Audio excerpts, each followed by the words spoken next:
Video like जरूर कर लीजिए और ऐसे वीडियो लगातार फ्री में पाने के लिए चैनल को तुरंत सब्सक्राइब कर लीजिए और बेल आइकन को जरूर टैप कर लीजिए ताकि आगे भी सारे वीडियो आपको मिलते रहे। यूट्यूब में फॉलो करते हैं तो प्लीज ये वाला फ्री टेलीग्राम चैनल जरूर ज्वाइन कर लीजिएगा। सारे नोटिफिकेशन सारे अपडेट यहीं पे आते हैं, ध्यान रखिए। Hello everyone, I hope you all are doing well.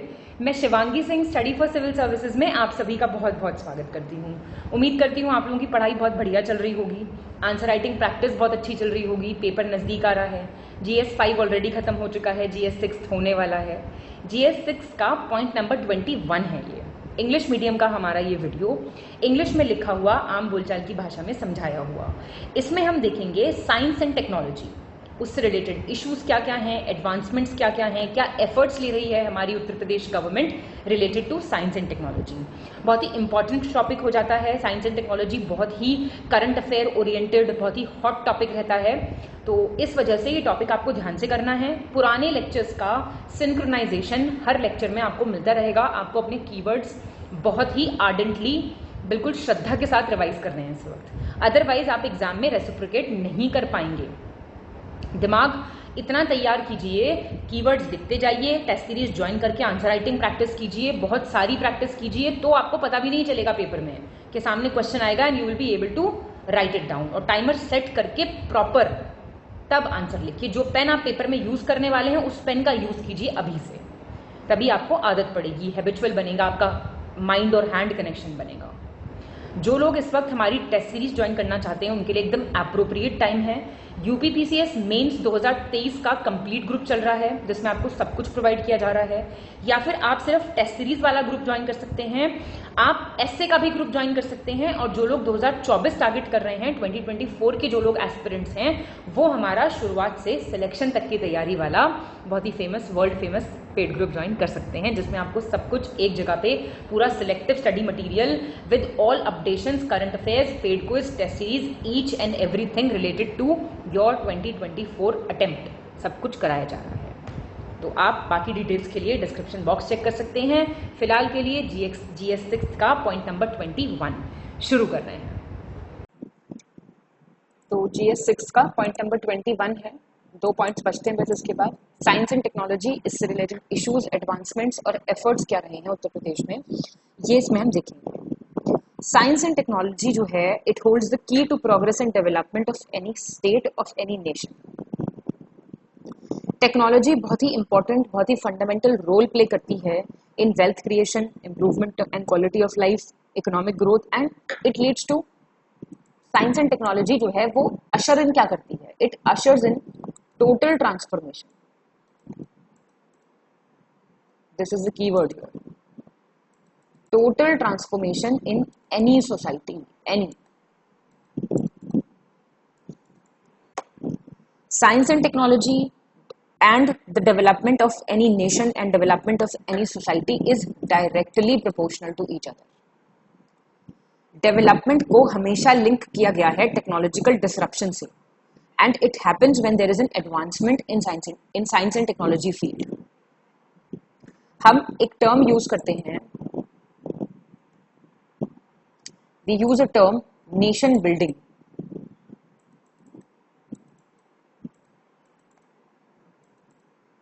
What is nation building? Nation building का मतलब होता है how national identities are construed and constructed and communicated. और जो टर्म है नेशन बिल्डिंग का, उसका मतलब क्या होता है? नेशन बिल्डिंग का टर्म सिंक्रोनस है विद स्टेट बिल्डिंग। ये इंट्रोडक्शन बहुत अच्छा बन सकता है इसे अगर आप बनाना चाहें तो। विद डेमोक्रेटाइजेशन, ये सारी चीजें हम पे बिल्कुल फिट बैठती हैं। with modernization, with political development, with post-conflict reconstruction and with peace building. इन सबसे आप लिंक कर सकते हैं डायरेक्टली नेशन बिल्डिंग के प्रोसेस को। और नेशन बिल्डिंग बहुत से फॉर्म्स ले सकता है, एजुकेशन पॉलिसीज हैं, मेजर इंफ्रास्ट्रक्चर है, ये सारी चीजें जो हैं ये लेके जाता है towards growth and political stability. Now, अगर आप हिस्टोरिकल पर्सपेक्टिव देखें उत्तर प्रदेश का, इंडिया का, तो 2 सेंचुरीज तक डेस्पोटिक ब्रिटिश रूल यहाँ पे रहा था। तो नेशन बिल्डिंग प्रोसेस एक ऑटोनॉमस प्रोसेस था जो डेवलप हुआ अपने आप डेवलप होना स्टार्ट हुआ आफ्टर इंडिपेंडेंस। लेकिन ये एक कॉम्प्लेक्स चैलेंज था। आप जानते हैं, आप इसमें लिख सकते हैं that the first prime minister of India Pandit Jawaharlal Nehru, उन्होंने कहा था, you can note it down, that new born India, उन्होंने जब एड्रेस किया था इंडियन साइंस कांग्रेस को, तो उन्होंने कहा था जो न्यू बॉर्न इंडिया है, जो ये नया जन्मा देश है, it needs inputs of science, not through hollow words but through concrete efforts directed at building the necessary infrastructure from scratch. I repeat, newborn India needed inputs of science, not through hollow words but through concrete efforts directed at building the necessary infrastructure from scratch. तो science का cultivation और उसके benefits क्या हो सकते हैं towards humanity, towards any state, towards any nation, it was clear to Nehru even before independence, because he became the first non scientist to preside over the Indian Science Congress. फिर बहुत बड़े बड़े नाम आए हमारे सामने, Homi Jehangir Bhabha sir, C V. Raman, Satish Dhawan, Nalini Ranjan Sarkar, J C. Ghosh, Meghnad Saha, S S. Bhatnagar, इनको free hand दे दिया था सरकार ने in establishing the country's best institutes of scientific learning. भाई जे.एल. नेहरू का कंसल्टेशन हुआ भाभा के साथ, तो एटॉमिक एनर्जी कमीशन आया इंडिया का 1948 में, जिसके भाभा हेड बने थे। डीआरडीओ आया, IITs I, CSIR labs I, department of science and technology establish हुआ। धीरे धीरे धीरे ये सारी चीजें जो थी स्टैब्लिश होती। तो फंडामेंटल ड्यूटी भी कहती है that we should inculcate the scientific temper. ऐसा ही हमारे प्रधानमंत्री कहते थे that we should aim to develop a scientific temper to convert India's economy into that of a modern state and to fit her into a nuclear age, and we should do it quickly. तो मैं आपसे कहूं किसी state के development में science and technology क्या role play कर सकता है, तो मेरे हिसाब से कोई ऐसा सेक्टर नहीं है जहां पे science and technology role play नहीं कर सकता है। साइंस एंड टेक्नोलॉजी जो है वो सेंट्रल है to the progress and development of virtually all the nations of the world. सारी जो नेशंस ने प्रोग्रेस किया वो साइंस एंड टेक्नोलॉजी के दम पे ही प्रोग्रेस किया। Science and technology intimately connected है डेवलपमेंट के साथ, और डेवलपमेंट और साइंस एंड टेक्नोलॉजी के बीच में सिम्बायोटिक रिलेशनशिप है, mutually beneficial to each other. अब टेक्नोलॉजी की अगर मैं आपसे बात करूं, यहां पे हम बात कर रहे हैं टेक्नोलॉजी की, तो जो टेक्नोलॉजी होती है ना, ये दो तरह की होती है। एक होती है मटेरियल टेक्नोलॉजी और एक होती है नॉलेज बेस्ड टेक्नोलॉजी।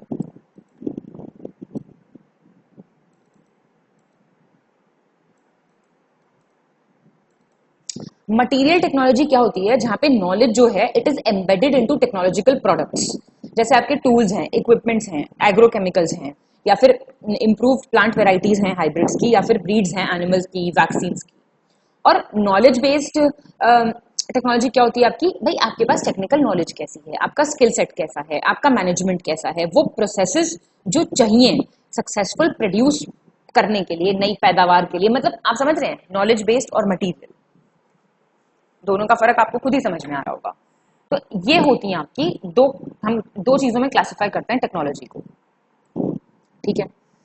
तो अब उत्तर प्रदेश आप जानते हैं, it's one of the most popular state in India. Population आप जानते हैं 250 मिलियन लोग रहते हैं यहाँ पे। मैंने आपको क्या बताया, रिपब्लिक बनेगा ये एक दिन जरूर। तो रोल जो है साइंस एंड टेक्नोलॉजी का, वो क्यों इंपॉर्टेंट हो जाता है, और ज्यादा इंपॉर्टेंट वहां पे हो जाता है जहां पे पॉपुलेशन और ज्यादा है। हम क्या बनना चाहते हैं, we want to become an economy of 1 trillion. 100 बार ये क्वेश्चन मैंने पूछा था, किसी ने कमेंट नहीं किया था, इतने नालायक बच्चे हो, पूछो मत बस। ये हर लेक्चर में पूछा है मैंने कि हमें कितने की इकोनॉमी बनना है, कौन से साल तक बनना है, 2027 तक। मैनकाइंड का जो फेथ है साइंस और टेक्नोलॉजी में, साइंस और साइंटिस्ट में, वो डीप रूटेड है। Science is regarded as a search for truth, it meets basic human needs, while technology shapes the economy as well as the life of the society। भाई कैसी society shape up होगी, कैसे चीजें आकार लेंगी, ये निर्धारण कर देती है science and technology. Science and technology से the government aims to promote and nurture science and technology throughout the state, inculcate scientific temper which is a fundamental duty. कौन सा आर्टिकल है, आप जरा मुझे कमेंट करके बताइए कि आपको चीजें पुरानी याद हैं या सब चली गई हैं। And use it for the betterment of the society. समझ रहे हैं आप लोग? तो साइंस एंड टेक्नोलॉजी का जो रोल है वो बहुत ही अहम है।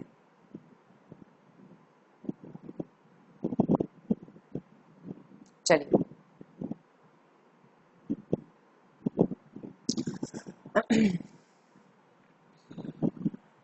अब कुछ मेजर इश्यूज हैं जो उत्तर प्रदेश में साइंस एंड टेक्नोलॉजी से रिलेटेड सामने आ रहे हैं। वो क्या है? पहली चीज यही होगी ना, लोगों के मन में अवेयरनेस नहीं है। People lack awareness about science, about technical education. और आप जानते हैं लिटरेसी रेट कितना कम है? कितना है लिटरेसी रेट? कितनी बार पूछ चुकी, कितनी बार बता चुकी, ये बताएंगे आप मुझे जरा? भाई जो मेजर इश्यूज हैं ना साइंस एंड टेक में, वो प्रॉब्लम क्रिएट करते हैं, वो आपको प्रॉब्लम देते हैं बिकॉज आप लोगों में इतनी अवेयरनेस ही नहीं है, लोगों को पता ही नहीं है चीजों के बारे में, लोग बाग ध्यान नहीं देना चाहते। जेंडर और एथनो रिलीजियस डिफरेंसेस जो हैं, यहाँ पे जो लड़ाई सारी रिलीजन पे बहुत चलती रहती है, ये एग्जिस्ट करते हैं to some extent even educational sectors में। इनकम इतनी अच्छी नहीं है लोगों की, अभी भी लोगों को सिंपल मोबाइल और कंप्यूटर चलाने में दिक्कत होती है। और इंटरनेट अभी बहुत सी जगह नहीं है, मतलब बहुत सी ऐसी जगह जहाँ पे तो एक्चुअली होना ही होना चाहिए, लेकिन वहां पे इंटरनेट नहीं है। It's a major problem in remote rural areas. तो वो चीज एक अलग इशू फिर बन जाती है जब आपके पास इंटरनेट नहीं होता है। तो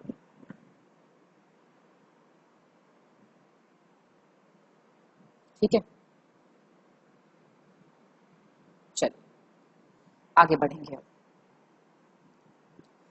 अब हम बात करते हैं साइंस एंड टेक्नोलॉजी का स्प्रेड क्या है एग्रीकल्चर में, अलग अलग सेक्टर्स में। तो सबसे पहले तो मैं आपसे अगर ये बोलूं एग्रीकल्चर में साइंस एंड टेक्नोलॉजी क्या रोल प्ले कर सकती है, हर जगह हर टॉपिक में मैंने आपको बताया कि ट्रांसफॉर्मेटिव टेक्नोलॉजिकल सॉल्यूशंस जो हैं वो एग्रीकल्चरल सेक्टर में इंक्रीज कर रहे हैं। उत्तर प्रदेश लीडिंग स्टेट है एग्रीकल्चर में। एग्रीकल्चर यहाँ पे इकोनॉमी का मेन स्टे है भाई, मेनली सारी की सारी जो अर्थव्यवस्था है वो एग्रीकल्चर पे डिपेंडेंट है। Over the period of time technology ने प्रूव कर दिया that it is extremely useful in the agricultural sector. Technology जो है एग्रीकल्चर में वो अलग अलग एस्पेक्ट्स में यूज हो सकती है, जैसे use of herbicides, insecticides, fertilizers, improved seeds. जुलाई 1989 में Uttar Pradesh agricultural research council establish हुआ टू एनकरेज एग्रीकल्चरल डेवलपमेंट। और जिस हिसाब से आप जानते हैं शुगर केन हमारे यहाँ प्रोड्यूस होता है, तो इम्पोर्टेंस ऑफ शुगर केन को देखते हुए Indian Sugar Cane Research Institute बना 1952 में लखनऊ में। Apart from this Sardar Vallabh Bhai University of Agriculture and Technology Meerut, Chandrashekhar Azad University of Agriculture and Technology Kanpur, Acharya Narendra Dev University of Agriculture and Technology Ayodhya, ये सब बड़े इंपॉर्टेंट एग्रीकल्चरल रिसर्च इंस्टीट्यूशंस हैं। और अब तो सरकार बहुत ध्यान भी दे रही है कि जो नए नए बच्चे आ रहे हैं वो एग्रीकल्चर को टेकअप करें एज देयर करियर। समझ रहे हैं?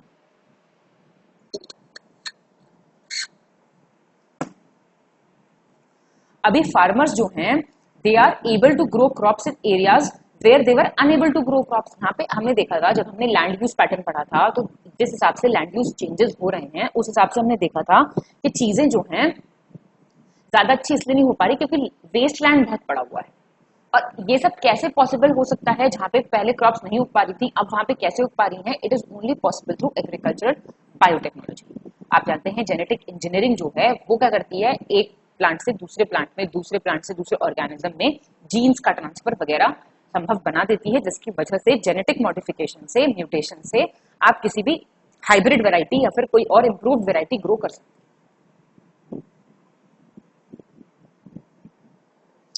फिर एग्रीकल्चर और क्रॉप साइकिल जो है उत्तर प्रदेश में वो बहुत अफेक्ट होता है बाय द चेंजिंग क्लाइमेट। इस सिचुएशन में there is a need for continuous research in agriculture.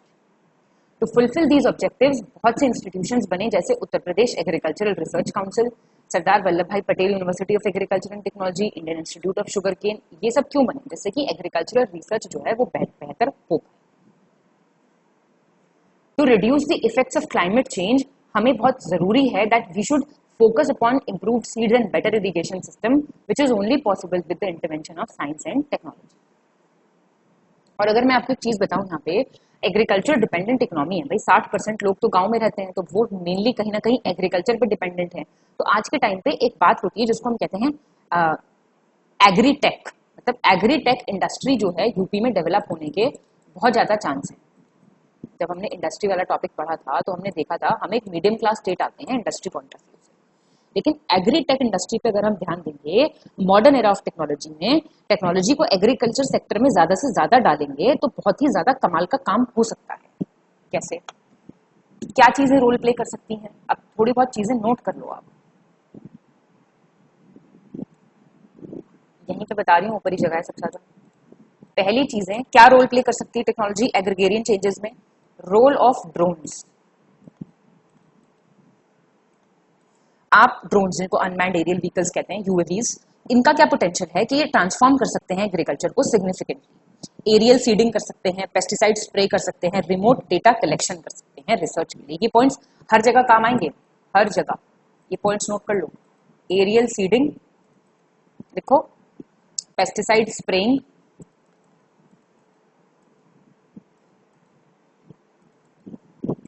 और आपका रिमोट डेटा कलेक्शन, ये कर सकते हैं आपके ड्रोन्स। सेकंड चीज क्या है? एग्री स्टार्टअप्स बना सकते हैं आजकल के नए बच्चे। Agri startups, role of agri startups, ये क्या कर सकते हैं? बहुत, अगर आप इनोवेटिव टेक्नोलॉजी लेके आएंगे, मॉडर्न प्रैक्टिसेस लेके आएंगे एग्रीकल्चर में, एग्री टेक स्टार्टअप्स क्या कर सकते हैं? They can contribute by improving farming techniques, increasing efficiency, access to finance. ये सब आपके एग्री स्टार्टअप्स कर सकते हैं। ठीक है, 2 पॉइंट क्लियर हो गए आप लोगों को। फिर आपका आता है एक और, एग्रीकल्चरल प्रिसिशन एग्रीकल्चर। ये मैंने आपको पहले भी बताया था। प्रिसिशन एग्रीकल्चर, इसमें जीपीएस, ड्रोन, सेंसर्स, इन सबको यूज करके क्रॉप्स की मॉनिटरिंग की जा सकती है, सॉइल की मॉनिटरिंग की जा सकती है, वेदर कंडीशंस की मॉनिटरिंग की जा सकती है। इससे क्या होता है, फार्मर्स जो हैं वो डेटा ड्रिवन डिसीजंस ले सकते हैं, डेटा ड्रिवन डिसीजंस, और ऑप्टिमाइज कर सकते हैं अपना रिसोर्स मैनेजमेंट, वाटर है, फर्टिलाइजर है, जो कुछ भी है। फिर आप एक और पॉइंट इसमें डाल सकते हो, agriculture machinery, agricultural machinery. Mechanisation जो है ना, वो प्रोडक्टिविटी को बहुत हद तक इंप्रूव कर सकता है। ट्रैक्टर्स, हार्वेस्टर्स, सीड ड्रिल्स, इनसे क्या हुआ है? फार्मर्स की एफिशिएंसी इंक्रीज हो गई है, लेबर कॉस्ट कम हो गई है। कितने अच्छे अच्छे पॉइंट बता रहे हैं, देख रहे हो? चलो, बायोटेक्नोलॉजी, इसमें आप बायोटेक्नोलॉजी डाल सकते हो एक पॉइंट। बायोटेक्नोलॉजी का बहुत ही इंपॉर्टेंट रोल हो सकता है। ऐसी क्रॉप्स डेवलप हो सकती हैं जो रेजिस्टेंट है to pests, to diseases, to drought resistant हैं, उनकी यील्ड ज्यादा है, जिससे रिड्यूस्ड रहे क्रॉप लॉस, बेटर क्वालिटी आए क्रॉप्स की। फिर एक पॉइंट आ सकता है फूड प्रोसेसिंग एंड प्रिजर्वेशन। ये गोल्डन पॉइंट्स बता रहे हूँ, फूड प्रोसेसिंग एंड क्या बोला, प्रिजर्वेशन। इसमें आपका फूड प्रोसेसिंग और प्रिजर्वेशन टेक्निक्स डेवलप की जा सकती हैं to ensure that the food is safe and has a longer shelf life. इससे फूड वेस्टेज कम होता है and it ensures that the crops can be stored and transported more efficiently. Then market access, इसमें technology बहुत ही कमाल का काम कर सकती है। ई कॉमर्स, इंटरनेट, इससे क्या है? इससे क्या होता है, farmers can possibly connect with buyers and sell their products directly. इससे क्या हो जाएगा, मिडिलमैन बाईपास हो जाएंगे, प्रॉफिट्स इंक्रीज हो जाएंगे। ठीक है, ये चीजें याद रखनी है जो जो बताई हैं आप। इसमें और लिख सकते हो, मॉडर्न टेक्नोलॉजी का अडॉप्शन तो हमने लिख लिया, और क्या लिख सकते हो आप इसमें? पुराने पॉइंट्स वगैरह थोड़ा सा खुद भी बता दिया करो कि मैम उसमें ये लिख सकते हैं, तो इससे पता लगता है कि आप लोग पढ़ रहे हो नहीं पढ़ रहे हो। प्रमोट फार्मर सेंट्रिक रिसर्च, इसमें आप लिख सकते हो प्रमोट फार्मर सेंट्रिक रिसर्च। इसमें क्या है, फार्मर्स पे फोकस करना बहुत जरूरी है, फार्मर्स की नीड्स पे, प्रायोरिटीज पे फोकस करना बहुत जरूरी है। Scientist should work closely with farmers to develop technology and practices that are suitable for local condition. Affordable और एक्सेसिबल टेक्नोलॉजीज डेवलप करना, affordable plus accessible technologies develop होनी चाहिए। एजुकेशन और ट्रेनिंग को आप रेगुलेट कर सकते हो। एंड में आप ये लिख सकते हो एग्रीकल्चर रिलेटेड एजुकेशन और ट्रेनिंग जो है वो फार्मर्स को अवेलेबल कराई जानी चाहिए, रिसर्चर्स को, स्टेक होल्डर्स को। तो इससे क्या होगा, it will promote the adoption of new technologies and practices and as well as it will facilitate knowledge transfer। ये लिख सकते हो। क्लियर? काफी सारे पॉइंट्स मैंने बता दिए आपको। ये चीजें बड़ी इंपॉर्टेंट होती हैं, है ना। चलिए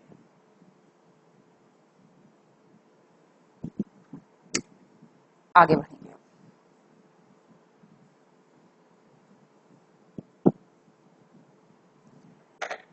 तो ये सारी आपने चीजें हमने देख ली, सारे एनालिसिस वगैरह सब कुछ हमने पढ़ लिया।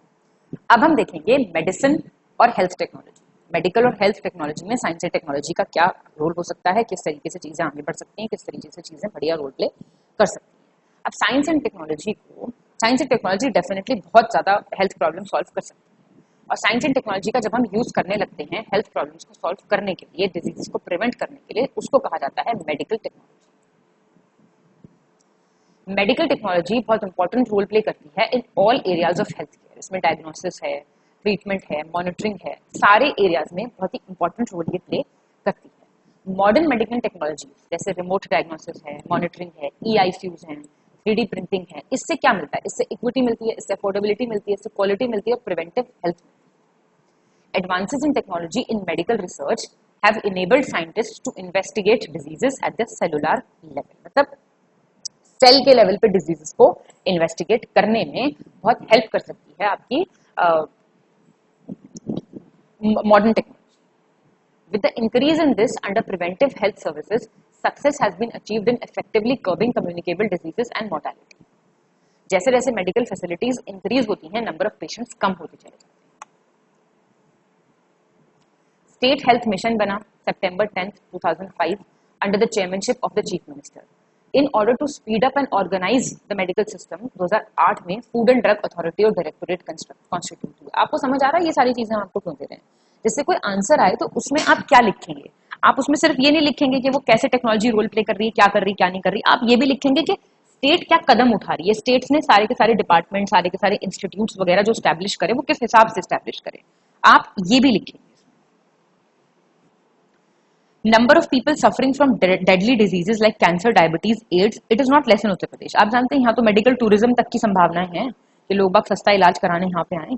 तो इस सिचुएशन में टेक्नोलॉजी की बहुत ज्यादा जरूरत है। मेडिकल कॉलेजेस बहुत जगहों पे बने, Lucknow, Prayagraj, Jhansi, Gorakhpur, central government aided. इसके अलावा कैंसर इंस्टीट्यूट्स भी स्टैब्लिश हुए हैं इन मेडिकल कॉलेजेस में।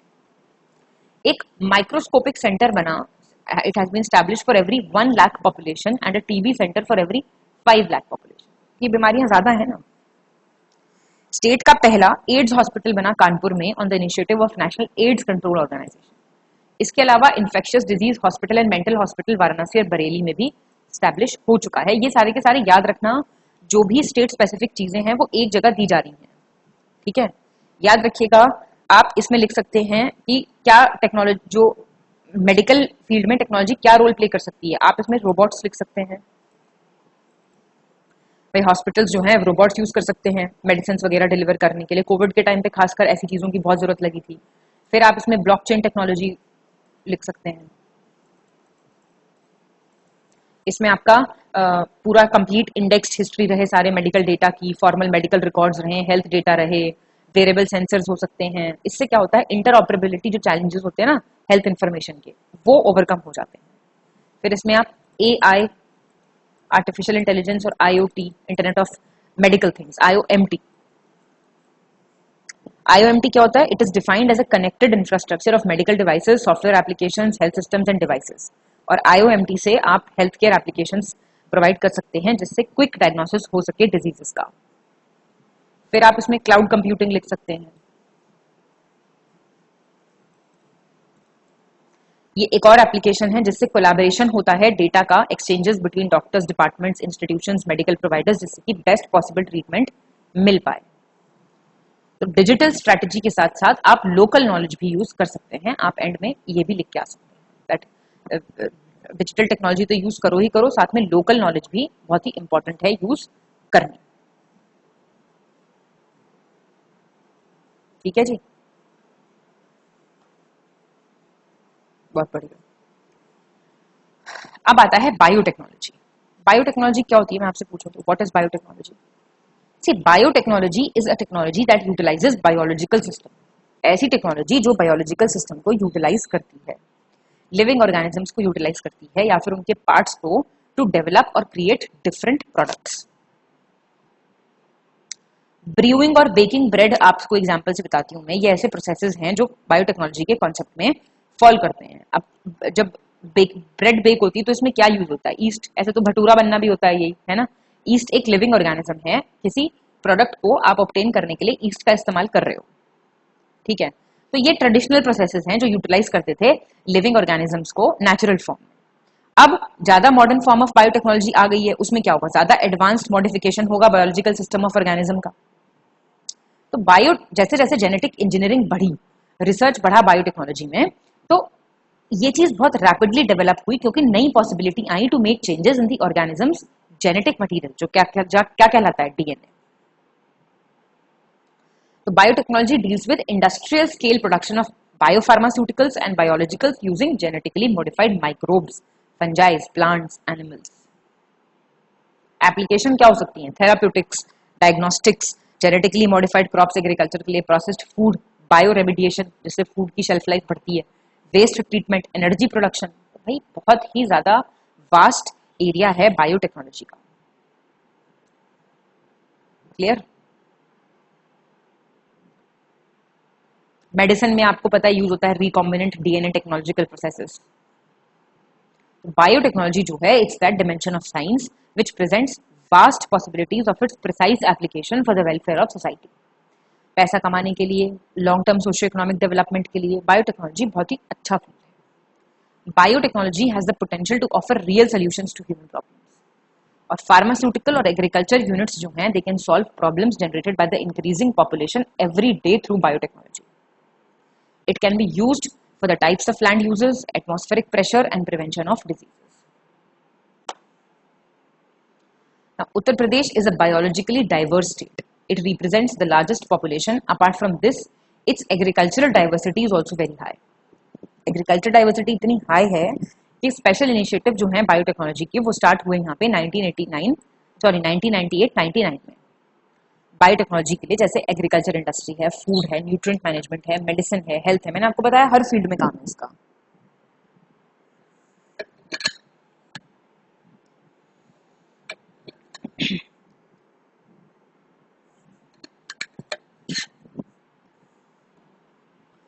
बायोटेक्नोलॉजी पॉलिसी 2004 की आई, वो किस लिए?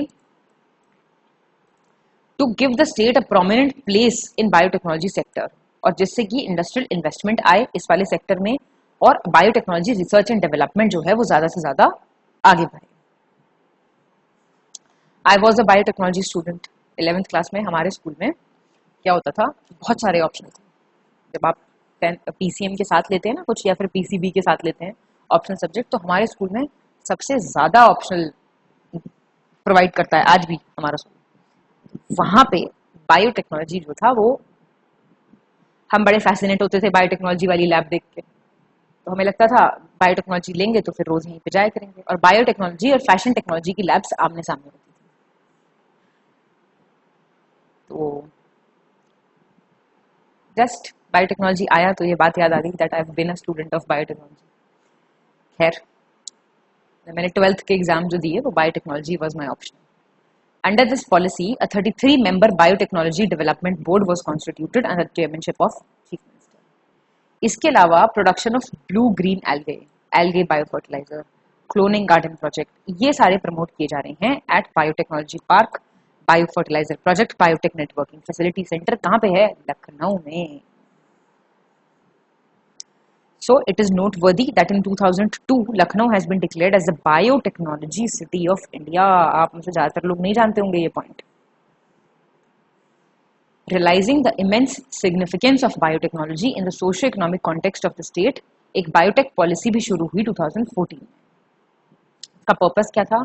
Its purpose was to introduce new development-oriented works in the field of biotechnology. For the upliftment of biotechnologies, the policy creates a number of economic and financial benefits for smooth operation of its proposal. It will be the responsibility of the state to encourage research and development work in this regard. Human resource development and main areas such as bioinformatics, forestry and animal biotechnology. इसको connect किया जाना चाहिए जो present institutions हैं जैसे universities हैं, medical colleges हैं, उनके साथ। तो ये अच्छा खासा बेनिफिट आपको दे सकती है। जीन थेरेपी होता है इसमें, आपका जेनेटिकली इंजीनियर्ड इंसुलिन है तो हेल्थ सेक्टर में बहुत अच्छा काम कर सकता है। एग्रीकल्चर में आपका पेस्ट रेजिस्टेंट प्लांट्स डेवलप करना है ना, और जेनेटिकली मॉडिफाइड बायोपेस्टिसाइड बनाना, जेनेटिकली मॉडिफाइड ऑर्गेनिजम्स बनाना, ऑल्टरनेटिव की तरफ पे आ सकता है कन्वेंशनल फार्मिंग के। और क्या हो सकता है, मॉलिक्यूलर डायग्नोसिस मैंने आपको बताया ही, HIV का डायग्नोसिस, एक वो क्राइस्पर टेक्नोलॉजी आई थी, क्राइस्पर का CAS9 UPSC में सवाल भी आया था। ट्रांसजेनिक एनिमल्स सुना होगा आप लोगों ने ये सब। तो इंडिया में कैसे काम करती है बायोटेक्नोलॉजी, यूपी में तो आपने देख लिया, डिपार्टमेंट ऑफ बायोटेक्नोलॉजी है जो पूरा देखता है ये सब, ministry of science and technology के अंडर। और एक जियाक करके कमेटी है आपकी, जेनेटिक इंजीनियरिंग अप्रेजल कमेटी। ये सारी चीजें आप लिख सकते हैं। ऑब्जेक्टिव क्या है इसका, सिंप्लीफाई करना बायोटेक्नोलॉजिकल रिसर्च को, इनोवेशन को according to the problem in the border areas of the state, to develop human resources in the fields of biotechnology, creating a framework for the development of biotechnology within the state. ये हो सकता है।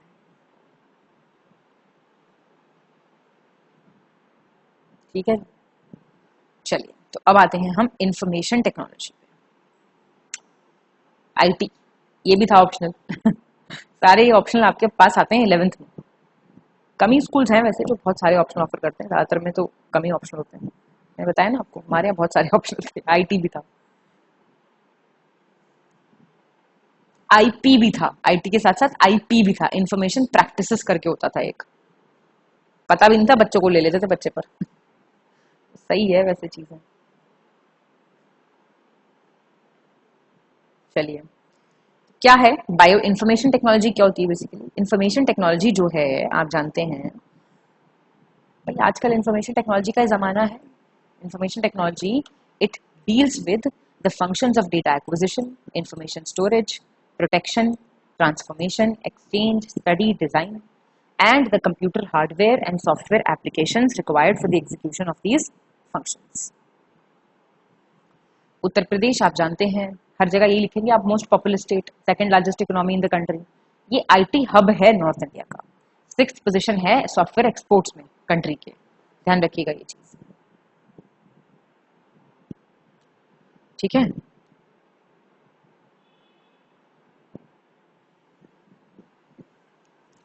State जो largest contributor है IT sector में, it is continuously focusing on infrastructure development, human capital development and effective policy implementation to create a conducive environment for the IT BPM industry. आप जानते हैं कितने लोग सर्विस करते हैं, सबके दोस्त, सबके कोई ना कोई आप जानते होंगे जिसको IT सेक्टर में जॉब करता है। क्यों है ऐसा, क्योंकि है ICT is used in everyday life. आप जानते हैं ICT का मतलब क्या है, convergence of media technology such as audio visual and telephone networks with computer networks by means of a unified system of cabling. कोई यूनिफाइड चीज नहीं है। आप email, e commerce, online banking, e government, e learning, सब कुछ तो ICT है कि नहीं है।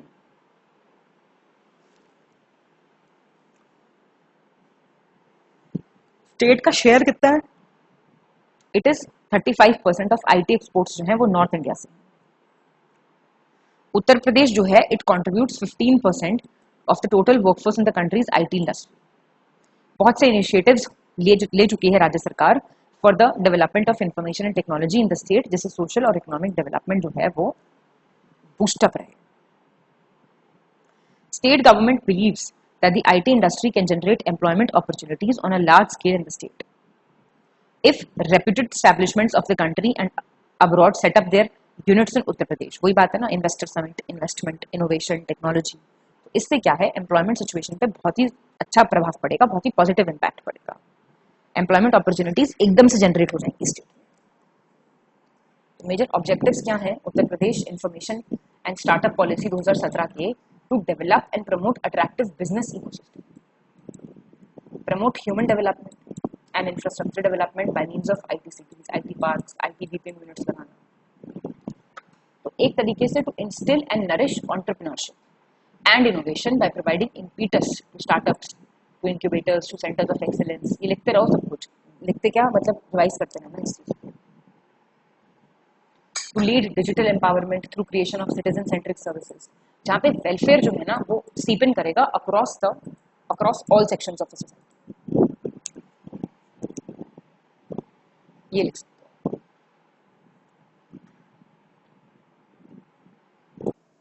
तो अभी उत्तर प्रदेश जो है it is one of the leading electronic states in the country. State information technology बना 1974 में, जो फिर कन्वर्ट हो गया इंफॉर्मेशन टेक्नोलॉजी और इलेक्ट्रॉनिक्स डिपार्टमेंट में 1998 में मिट गया था, ये छुप गया था 1998 में।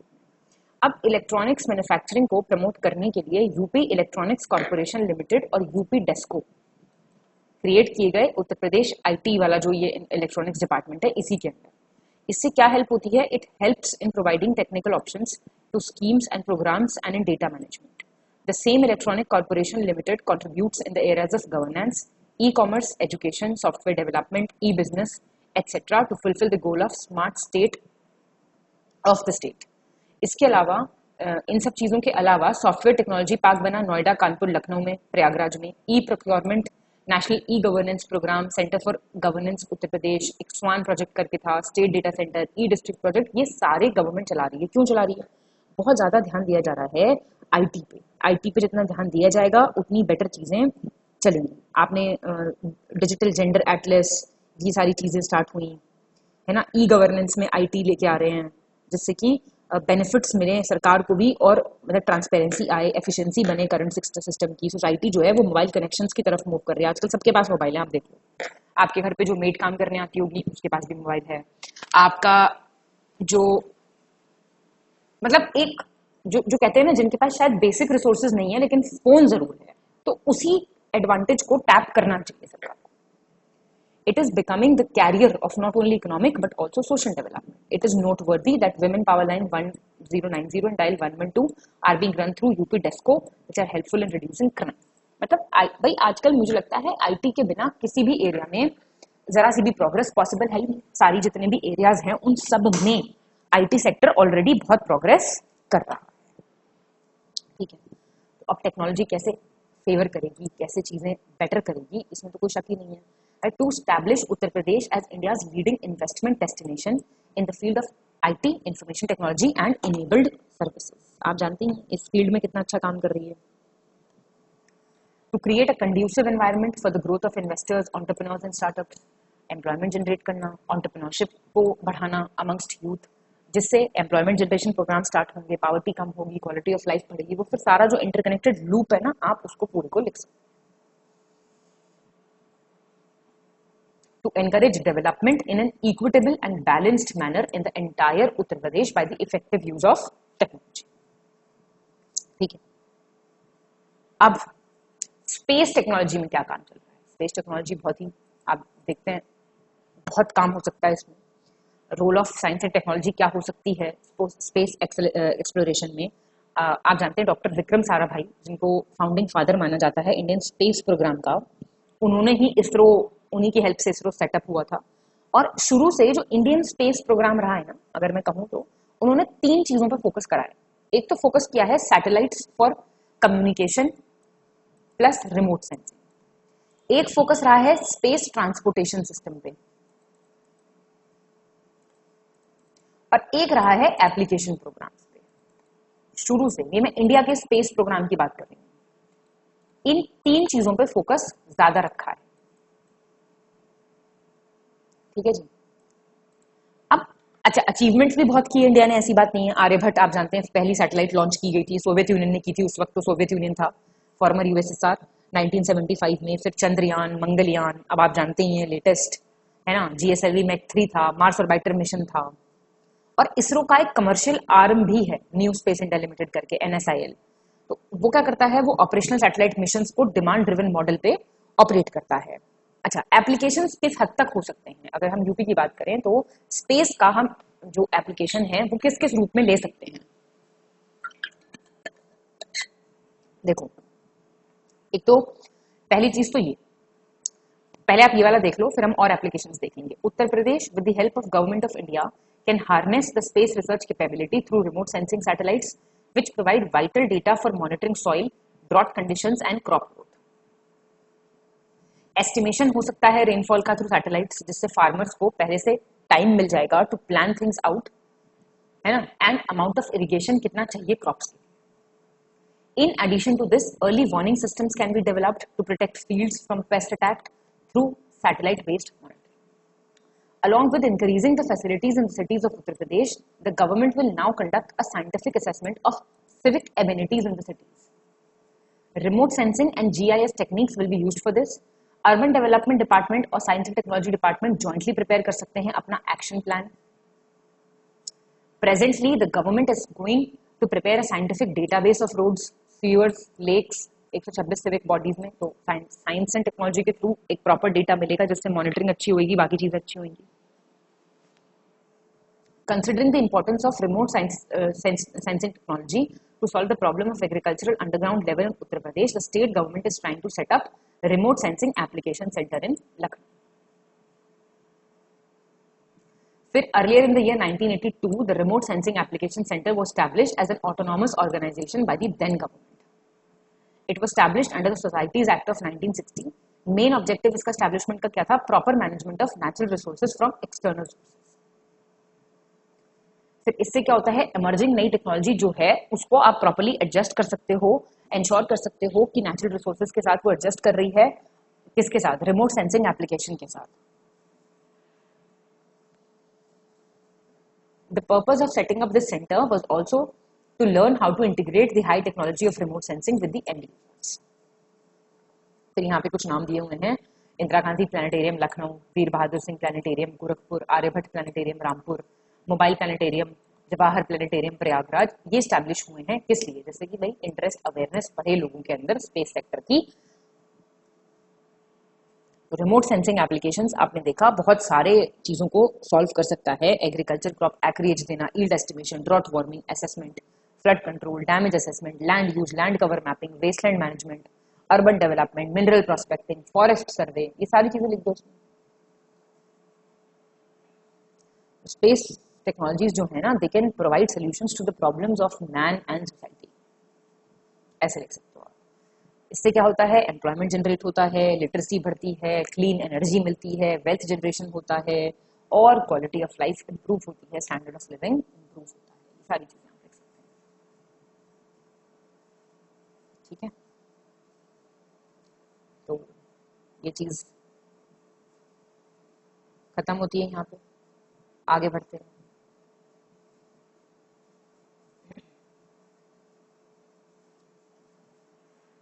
रोल ऑफ, मतलब अब हम बात करेंगे एजुकेशनल टेक्नोलॉजी।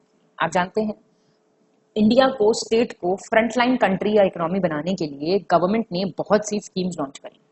कैसी कैसी? Digital India, make in India, ये सब क्यों करी? जिसमें एजुकेशन सिस्टम, जो खासकर जो हायर एजुकेशन सिस्टम है, उसको अपने आप को गियर अप करना था to the task of realising these missions. तो एजुकेशन जो है ना, it becomes the fuel to achieve the other goals in the process of state building, in the process of nation building.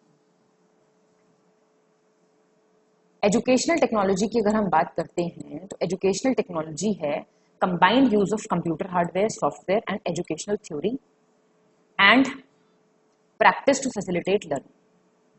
When referred to with its acronym EdTech बोलते हैं ना इसको, it often refers to the industry of companies making educational technology.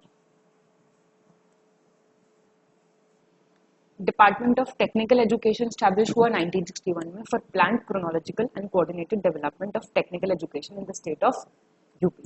फिर ये department divided है दो sectors में, degree और diploma, with standard technical education impart होती है at graduate and post graduate and diploma. For effective control and management at the diploma level, the department is divided into 4 zones. ये आपके east zone, west zone, central zone और Bundelkhand zone, with their headquarters located at Varanasi, Meerut, Lucknow and Jhansi respectively. Now अब यहाँ पे labour supplier काफी ज्यादा है हमारा स्टेट, पर स्किल डेवलपमेंट नहीं है, स्किल्ड वर्कफोर्स नहीं है. Of the 30 lakh workers who returned to Uttar Pradesh during the corona period, more than 50% were migrants. Efforts कर रही है, सारी गवर्नमेंट्स कर रही हैं for technical education skill development, क्योंकि हमें स्किल सेट डेवलप करना है, हमें स्किल्ड वर्कफोर्स चाहिए. Under the state government, 3 universities and 16 engineering colleges are running in Lucknow, Gorakhpur and Kanpur. Abdul Kalam Technical University Lucknow में है 2000 से for the development of technical education in the state. और जो technical education department है वो किस में काम कर रहा है, इस हिसाब से काम कर रहा है to first promote, improve and modernise the technical education in UP. Technical भाई हर चीज में स्किल चाहिए आपको आज के टाइम पे. हमने पढ़ा नहीं था कि नई इंडस्ट्रीज आएंगी तो पुराने वर्कर्स का हो जाएगा डिस्प्लेसमेंट, क्योंकि वो उस स्किल के साथ काम नहीं कर पाएंगे. तो बेटर है सरकार स्किल डेवलपमेंट करे. Setting high standards for graduate and post graduate technical education, inculcation of innovative method and creativity in educational and entrepreneurship donations in students, to advance technical education, educationally backward classes and communities, और quality technical education provide करे skilled technical manpower को according to new technology and industry needs. Then inclusion of women empowerment, gender gap completion, आपने पता था STEM, मैंने आपको बताया था कि STEM वाले सेक्टर को ज्यादा से ज्यादा लड़कियां टेकअप करें. क्या है फुल फॉर्म स्टेम की, मैं देखूं आप लोगों को कितना याद है. फुल फॉर्म बताओ. Development of backward classes, handicapped welfare, minority welfare schemes चलाई जाए ज्यादा से ज्यादा. तो भाई extensive use of technology teaching में, लर्निंग में, ये लैंग्वेज बैरियर हटाना, एक्सेस बढ़ाना, इंटरनेट पेनिट्रेशन ज्यादा करना और डिजिटल डिवाइड कम करना हायर एजुकेशन इंस्टीट्यूशंस में. ऐसे ऐसे प्रोग्राम्स चलाना जो इन सारी चीजों में ज्यादा अच्छा काम करें, तभी आप इकोनॉमिक ग्रोथ कर सकते हैं, एफिशिएंसी ला सकते हैं, स्पेशलाइजेशन ला सकते हैं, नेचुरल रिसोर्सेज का बेटर यूज कर सकते हैं, इंडस्ट्रियल एक्सपेंशन उसी से होगा, रिसर्च उसी से होगा, इंटरनेट और इंटरनेशनल ट्रेड उसी से बढ़ेगा, रेवेन्यू बढ़ेगा. ये सारी चीजें आप लिख सकते हैं. ठीक है. अब एफर्ट्स क्या कर रही है सरकार साइंस एंड टेक्नोलॉजी फील्ड को एडवांस करने के लिए? सरकार कुछ कर भी तो रही होगी, वो सारे एफर्ट्स देखने बहुत इंपॉर्टेंट है. CSTUP summer research fellowship programme चलता है Council of science and Technology का. उन्होंने ये स्टार्ट किया था 2017-18 में.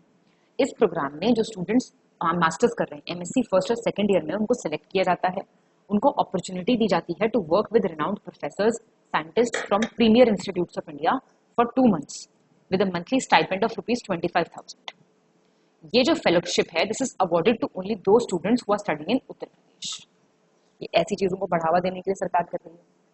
CSTUP engineering students project grant scheme करके भी चलती है. इस स्कीम में बीटेक फाइनल ईयर के जो स्टूडेंट्स होते हैं, they are invited to submit their innovative ideas in the form of projects to find out solution of local need based and industrial problems. In the view of trend of science, creativity and innovation among children, एक programme चलता है कौन बनेगा नन्हा कलाम. ये innovation centre council of science and technology करता है 2018-19 से. ऐसे बहुत सारे कॉम्पिटिशन्स, बहुत सारे प्रोग्राम्स जो हैं वो चलते रहते हैं ऑन वेरियस स्केल्स. स्टेट ने बहुत से स्पेशलाइज्ड सेंटर्स भी एस्टैब्लिश किए हैं to promote science and technology. These include the remote sensing application centre Lucknow, the non conventional energy development agency NEDA Lucknow, regional science centre Lucknow. ये आप लिख सकते हो. फिर नवंबर 2022 में चीफ मिनिस्टर योगी आदित्यनाथ जी ने इनॉग्रेट किया था नॉर्थ इंडिया का first hyperscale data centre Yotta D1 built at the cost of ₹5,000 crores. तो ऐसी जो छोटी छोटी न्यूज हैं जो आपको सर कराते होंगे, उनको भी ध्यान में रखना और इन चीजों को लिखते रहना साथ साथ. तो ये जो है आपका काफी होलिस्टिक आंसर बन जाएगा. पहले भी मैं काफी करा चुकी हूँ, इनको अपना लिखते रहो. ठीक है. तो with this we have come to the end of this lecture. Of any PDF paid groups आप इन नंबर्स पे कॉल या व्हाट्सएप कर सकते हैं.